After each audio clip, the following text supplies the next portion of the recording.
ہوش میں آ جاؤ، یہ زندگی دھوکہ ہے، یہ دھوکہ ہے، یہ مچھر کا پر، یہ دھوکے کا گھر، یہ مکڑی کا جالا۔ چڑھتا سورج مت دیکھو، ڈوبتے سورج کو دیکھو، دیکھتے نہیں اور صبح کی رعنائیاں وہ ابھی اپنا نشہ اتار نہیں پاتی کہ ایک دم مغرب کا افق ان کو دبوچ کر ساری رونق کو چھین لیتا ہے اور اس کی رونق کو اندھیروں میں بدل دیتا ہے، دن کی چمک دمک کو سیاہیوں میں بدل کر رات آنے والی، شام آنے والی، ڈوبنے والا سورج وہ پکار پکار کے کہتا ہے یہ دھوکے کا گھر ہے، اس کے چکر میں نہ پڑنا۔ آج شیشوں کے سامنے کھڑا ہوا جوان کیا لڑکی کیا لڑکا کبھی یوں دیکھتا ہے، کبھی یوں دیکھتا ہے، کبھی یوں دیکھتا ہے، کبھی یوں دیکھتا ہے، کبھی یہ کندھا کبھی یہ کندھا، پیچھے بھی شیشہ لگایا ہوا ہے، پیچھے سے بھی دیکھتا ہے، آگے سے بھی دیکھتا ہے، اوپر شیشے کر کے دیکھتا ہے، دائیں زاویے سے دیکھتا ہے، بائیں زاویے سے دیکھتا ہے، کبھی اپنی آنکھوں کو دیکھتا ہے، کبھی اپنے ماتھے کو دیکھتا ہے، کبھی اپنے گال دیکھتا ہے، اپنے حسن پہ اتراتا ہے اور اپنی تعریف کا طلبگار بنتا ہے۔ چند صبح ہیں چند شامیں، بس چند صبح ہیں چند شامیں، پھر کیا ہوا؟ دیکھو دیکھو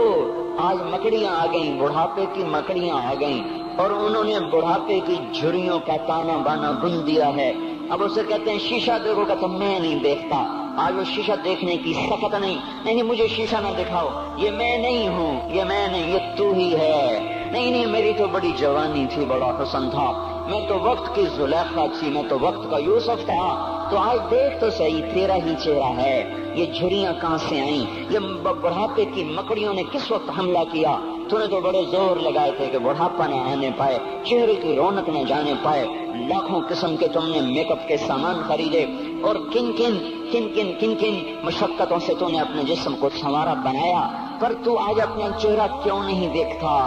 آج نظریں وہ نظریں ہرنی جیسی آنکھ، اس کی تو ہرنی جیسی آنکھ، آج وہ آنکھ کا پپوٹا ہی نہیں اٹھ رہا، آنکھ اٹھنے سے انکار کر رہی ہے، آنکھ اٹھنے سے انکار کر رہی ہے، اور اس کی تو بڑی ناز و انداز والی چال ہے، اور آج اس سے قدم نہیں اٹھائے جا رہے، آج اس کو ویل چیئر پہ بٹھایا جا رہا ہے۔ وہ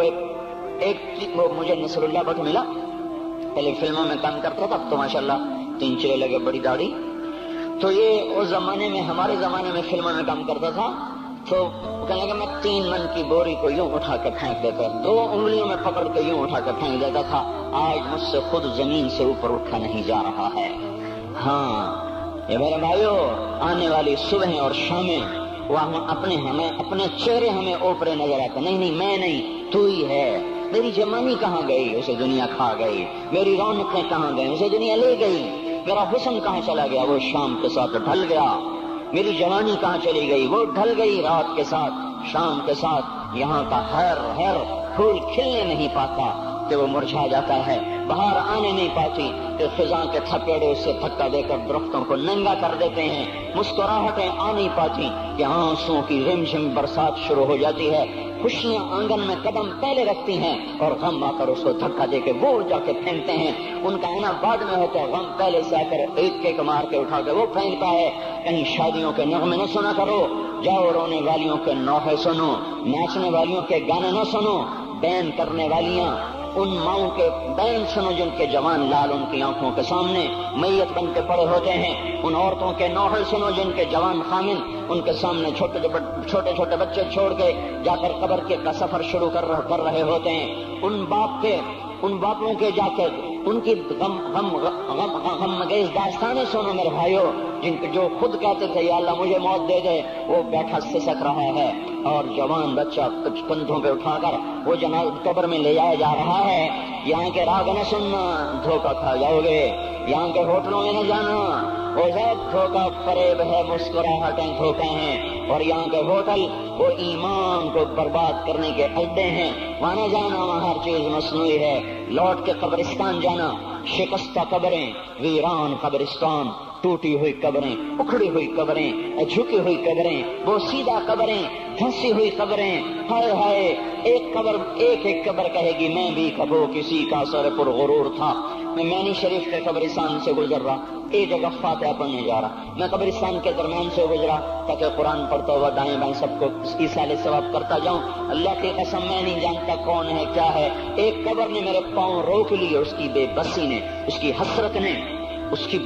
بوسیدگی نے، اس کی اداسیوں نے، اس کے غموں نے میرے پاؤں روک لیے، میں تو اپنے دھیان میں جا رہا ہوں، میرا اپنا عزیز ہے، میں اس پہ فاتحہ پڑھنے جا رہا ہوں، مجھے نہیں پتا کون مرا ہوا ہے، پر اس کی قبر کی ویرانی نے، وہ سیدگی نے، اوئے ہوئے ہوئے، میرے پاس الفاظ نہیں، میں کیسے وہ نقشہ بیان کروں کہ چلتے ہوئے قدم میرے رک گئے اور میں ایسے کھڑا ہو کے قبر کو دیکھنے لگا اور میں بے شک مجھے یوں لگا جیسے قبر کا ایک ذرہ کہہ رہا ہو ادھر بھی کچھ پڑھتے جاؤ، یہاں کوئی کبھی نہیں آیا۔ ماؤں کو دفن کرنے کے بعد اولادیں بھول جایا کرتی ہیں، ماؤں کی گود میں برسوں کھیلنے کے بعد پھر یاد میں نہیں رہتا کوئی ماں تھی، باپ کے کندھے پر برسوں سواری کرنے کے بعد یاد نہیں رہتا کوئی ہمارے لیے گھر بنا گیا تھا، زمین چھوڑ گیا تھا، جائیدادیں چھوڑ گیا تھا۔ وہ ایک محرم میں چلے جاتے ہیں، اگر یہ رسم نہ ہوتی تو شاید کوئی قبروں پہ بھی نہ جاتا۔ اپنی مصروفیتیں، جب آدمی خود باپ بنتا ہے باپ بھول جاتے ہیں، جب خود بچی ماں بنتی ہے مائیں بھول جاتی ہیں، جب اپنی دوستیاں بنتی ہیں بھائی بھول جاتے ہیں، کون مرے ہوئے کو یاد رکھتا ہے؟ یہ فنا کی جھوک ہے، مٹ جانے کا